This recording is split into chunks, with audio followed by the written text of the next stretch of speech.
Mi nombre es Georgianis Brito, pertenezco a la congregación Ministerios La Viña. En este momento estoy integrada al equipo número 3, el cual se le encargó realizar un microvideo sobre el cerebro y sus niveles estructurales. El cerebro es un órgano muy complejo, maravillosamente creado. Es un órgano complejo ubicado dentro del cráneo. Él gestiona la actividad dentro del sistema nervioso central. Es la parte más voluminosa y conocida del encéfalo, ya que forma parte de él. El cerebro es la sede de la conciencia y la razón, el lugar donde se centran el aprendizaje, la memoria y las emociones. Es la parte de nosotros que decide qué hacer y cómo hacer lo correcto y lo incorrecto. Entre las características principales del cerebro se encuentra que su peso está aproximado es de 1.5 kilos, siendo su volumen de 1.130 centímetros cúbicos para las mujeres y 1.260 centímetros cúbicos para los hombres. Está conformado por 78% de agua, 10% de grasa y 8% de proteína. El cerebro y la médula espinal están recubiertas por membranas que lo cubren y los protegen contra los golpes que se pueden dar en el cráneo. Para más protección, el cerebro flota en el líquido cefalorraquídeo que se encuentra dentro del cráneo. Está compuesto también por más de 100 billones de células nerviosas. El desarrollo del cerebro se dice que inicia en la etapa del embrión, pero no es, estudiosos dicen que no es sino hasta los 25 años en que comienza a desarrollarse de manera plena. Y de allí en adelante comienza un lento declive en el cerebro. En breves momentos le estaré dando las partes del cerebro. En este momento le voy a hablar sobre las partes del cerebro. El cerebro consta de 3 partes, entre los que son el prosencéfalo, el mesencéfalo y el robencéfalo. El prosencéfalo, llamado también cerebro anterior, él constituye la parte más voluminosa y más compleja del cerebro. Está conformado por pliegues y surcos, así como por grandes estructuras, por otras estructuras que están debajo de él. El mesencéfalo, llamado también cerebro medio, está situado debajo de la parte central del prosencéfalo. Él actúa como un maestro de ceremonia, recibiendo y coordinando los mensajes que le llegan al cerebro para luego ser enviados a la médula espinal. Y el rombencéfalo, llamado también cerebro posterior, engloba lo que es el cerebelo, el puente y el bulbo raquídeo. El puente y el bulbo raquídeo junto al mesencéfalo es lo que se le llama como tallo cerebral.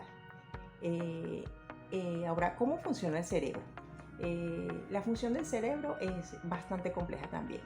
Él tiene funciones vitales, como es la regulación de la presión sanguínea, la frecuencia cardíaca, la respiración, el dormir, el comer, el hablar. Otra de las funciones del cerebro es que recibe, procesa e integra e interpreta toda la información que recibe de los sentidos, de la vista, del gusto, del oído, del olfato y del tacto. Él controla también los movimientos como caminar, correr y estar de pie. Asimismo también es responsable de nuestras emociones y nuestros sentimientos. El cerebro también nos permite pensar, sentir, razonar. También controla las funciones cognitivas, como la memoria, el aprendizaje y la percepción del mundo exterior. Ahora, ¿cómo se da la conexión en el cerebro? La conexión en el cerebro únicamente se da por la transmisión que hay entre las neuronas. Las neuronas reciben, mediante impulsos eléctrico-químicos, reciben transmisión, reciben información. Toda esta transmisión de información en las neuronas se hace en cuestión de milisegundos. Recibimos miles de inputs, es decir, entradas de información, y generamos miles de outputs, es decir, salida de información. Todo esto es en cuestión de segundos. A pesar de esa gran velocidad en la que sucede todo este proceso, las neuronas en realidad lo hacen con muy gran precisión. Esto nos da una breve información de lo maravillosamente orquestado y cómo fue creado el cerebro del ser humano. Gracias por la atención. Seguimos viendo los niveles estructurales y funciones del cerebro. Muchas gracias. Dios les bendiga. Mi nombre es José Colmenares, pertenezco al Ministerio La Viña Internacional Participamiento Laboral. Y me corresponde hablar sobre los hemisferios izquierdo y derecho del cerebro y su función. El hemisferio izquierdo se encarga de controlar el lado del cuerpo.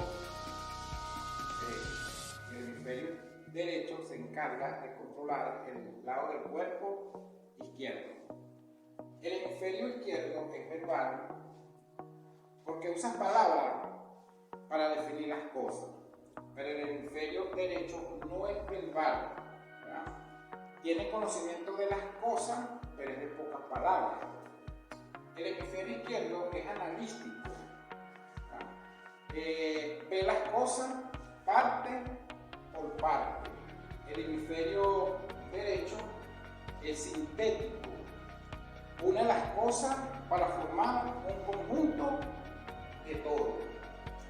El hemisferio izquierdo es abstracto, toma una parte de la información y la utiliza para representar todo. El hemisferio derecho es concreto, se relaciona con las cosas tal y como son en el presente. El hemisferio izquierdo es simbólico, usa símbolos para representar un concepto. El hemisferio derecho es analógico, ve semejanza entre las cosas, las compara, se parecen todas.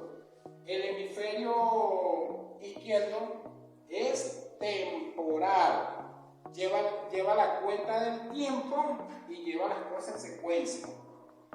El hemisferio derecho es atemporal, no tiene sentido del tiempo. El hemisferio izquierdo es racional, extrae conclusiones basadas en la lógica y en los datos que dispone. El hemisferio derecho no es racional, no necesita basarse ni en la razón ni en los datos. Y por último, el hemisferio izquierdo es digital, usa números, pero el hemisferio derecho es especial. Bueno, Dios le bendiga, Dios le guarde y que la paz de Dios sea con cada uno de ustedes. Amén. Mi nombre es Patricia Rocha y a continuación les voy a hablar un poco acerca de lo que son los lóbulos cerebrales. Los lóbulos cerebrales son las zonas anatómicas que componen cada hemisferio cerebral y se encarga de controlar y coordinar a la mayoría de las funciones motoras, sensitivas y cognitivas del ser humano. Ahora bien, iniciamos con el lóbulo frontal. En los seres humanos, este es el lóbulo más grande del cerebro y se encarga principalmente del procesamiento de funciones cognitivas como la planificación, coordinación, ejecución y el control de la conducta, aunque también nos posibilita establecer metas, comunicarnos a través del lenguaje, poder regular nuestras emociones y con él aparece la capacidad de tener empatía. El lóbulo parietal. Su nombre es debido a que está situado bajo el eje parietal en las partes medias y laterales de la cabeza. Sus funciones están relacionadas con la percepción de los estímulos táctiles, la presión, la temperatura o el dolor. Además, se encarga del conocimiento de los números y el control de los movimientos. El lóbulo temporal. Los lóbulos temporales están relacionados con la percepción, el reconocimiento de los estímulos auditivos y con la memoria. El lóbulo occipital. Este es el más pequeño de los lóbulos y se encuentra en la zona posterior al cráneo, concretamente situado por detrás de los lóbulos parietal y temporal. El lóbulo de la encía. En ocasiones no se tiene en cuenta como un lóbulo más, ya que se encuentra oculta entre el resto de los lóbulos del cerebro. Se encarga de hacer posible la aparición de las emociones y está conectada con el área del sistema límbico. Además, se encarga de conectar entre los procesos cognitivos que realizan el resto de los lóbulos del cerebro.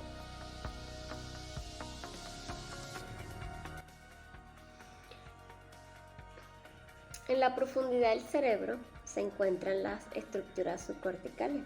Estas estructuras son muy importantes ya que se ven involucradas en muchas actividades, como lo son la memoria, las emociones, el placer y la producción de hormonas.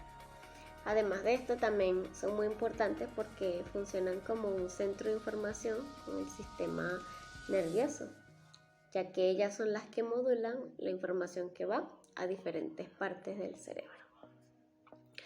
Estas estructuras están compuestas por el diencéfalo, los núcleos de la base, el sistema límbico y la glándula hipófisis.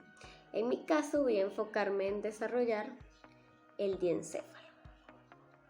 El diencéfalo se ubica en el telencéfalo y es un conjunto de 4 estructuras nerviosas que vamos a estudiar. Esas 4 estructuras son el tálamo, el epitálamo, el subtálamo y el hipotálamo. Así que vamos a comenzar con la explicación del tálamo. El tálamo es la estructura subcortical más voluminosa. Es un centro de información sensitiva y motora hacia y desde la cabeza. Es una masa ovoidea de tejido nervioso que está conformado a su vez por 4 núcleos. Esos núcleos son el anterior, medial, lateral y el intralaminar. Esos son sus 4 núcleos. Seguidamente hablaremos del epitálamo, que el epitálamo se encuentra en la parte posterior del diencéfalo y está compuesto por glándula pineal, estría medular y el trígono de la vénula. Y está muy involucrado en lo que es el control del ciclo circadiano. Esto tiene que ver con el ciclo del sueño y la vigilia. Y esto lo hace mediante la producción de la hormona del sueño, que es la melatonina. Seguidamente está el subtálamo, que se ubica ventral al tálamo. Consta de el núcleo subtalámico, la zona inserta y del núcleo peripendicular. Y el subtálamo está especializado en lo que es el control, la integración y la precisión de las actividades motoras. Por último encontramos el hipotálamo, que tiene una gran funcionalidad porque su rol es mantener las funciones endocrinas y autónomas de todo el cuerpo. El hipotálamo regula la respuesta al estrés, regula el metabolismo y la reproducción a través de sus ejes hormonales. Y el hipotálamo tiene 3 ejes hormonales que realizan estas funciones y son los más principales. Uno es el eje hipotálamo hipofisario adrenal, que es el que coordina las respuestas al estrés.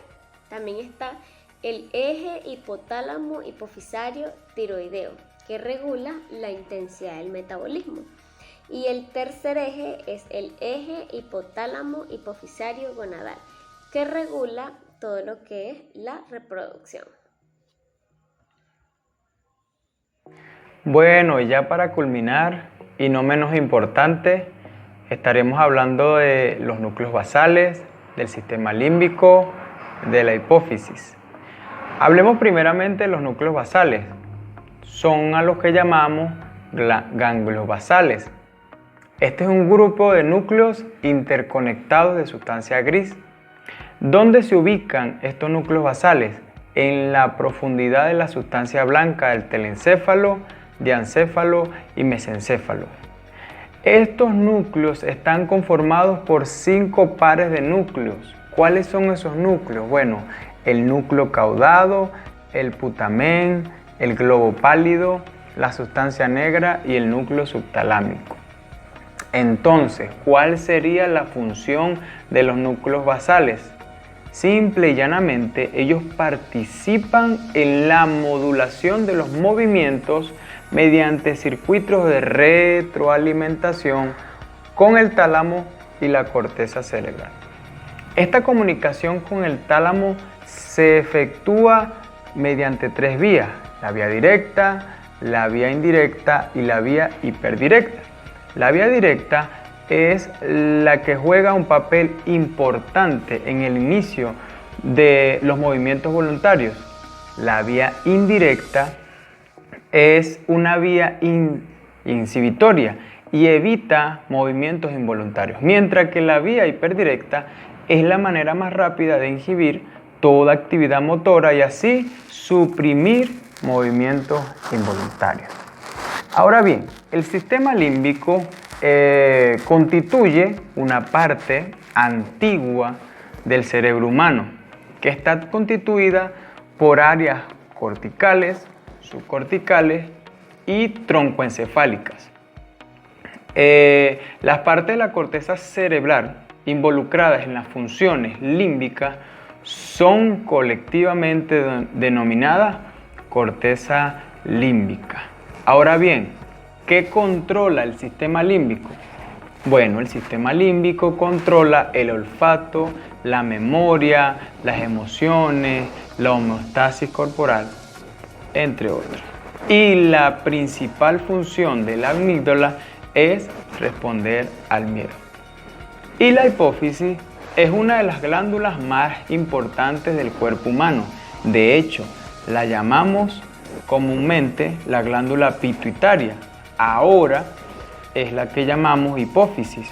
Y esta es la continuación del hipotálamo y descansa en la fosa hipofisaria, dentro de la silla turca de los huesos del hueso efenoide.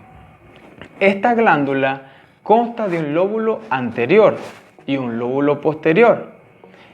Estas glándulas de hipófisis, al ser estimuladas por las hormonas liberadoras hipotalámicas, el lóbulo anterior, ¿qué hace? Secreta hormonas estimulantes, tales como la hormona tiroestimulante, la cual regula la función de otras glándulas endocrinas, y así el lóbulo posterior almacena oxitocina y vasopresina u hormona antidiurética, ambas producidas por el hipotálamo y liberadas cuando son necesarias. Muchas gracias, Dios me les bendiga, Dios me les guarde.